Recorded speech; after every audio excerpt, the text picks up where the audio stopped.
La Nintendo Switch, sortie en 2017, a été un véritable succès. Les joueurs ont adoré sa nature hybride. Cependant, sa popularité a attiré un autre groupe, les hackers. En quelques mois, des exploits ont commencé à faire surface. Ces exploits n'étaient pas seulement destinés aux logiciels homebrew, le piratage est devenu monnaie courante. Nintendo, confronté à un sérieux défi pour son écosystème, a réagi avec des mises à jour de firmware. Un jeu du chat et de la souris s'en est suivi, les hackers trouvant de nouvelles vulnérabilités et Nintendo les corrigeant. Ce va-et-vient a eu des conséquences importantes.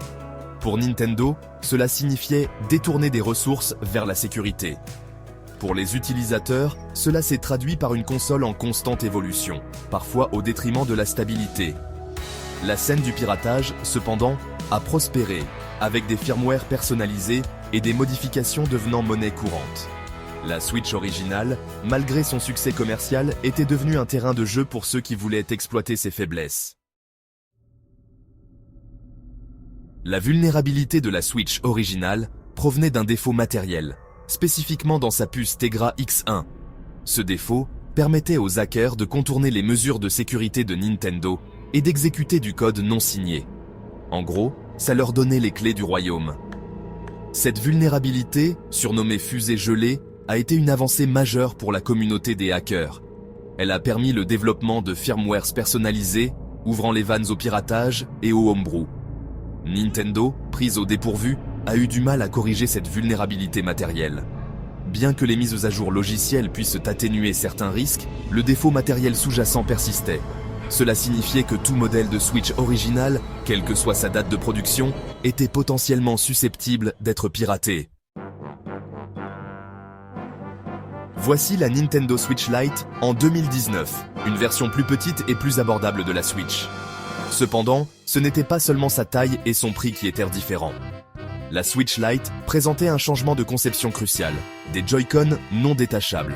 Cette modification apparemment mineure a eu des implications importantes en matière de sécurité. Les Joy-Con détachables de la Switch originale, bien qu'innovants, fournissaient un point d'accès pour les hackers. Les rails de communication du Joy-Con droit étaient susceptibles d'être manipulés, permettant aux hackers d'injecter du code malveillant. En intégrant les Joy-Con à la console elle-même, Nintendo a éliminé cette vulnérabilité dans la Lite. Ce choix de conception a fait toute la différence pour renforcer la sécurité de la Lite. La Switch Lite a bénéficié non seulement de changements de conception, mais aussi des progrès en matière de sécurité logicielle et matérielle.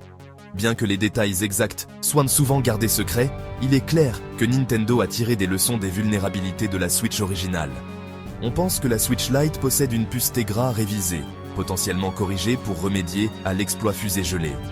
De plus, Nintendo a mis en place des protocoles de sécurité logicielle plus stricts, rendant l'exploitation du système beaucoup plus difficile.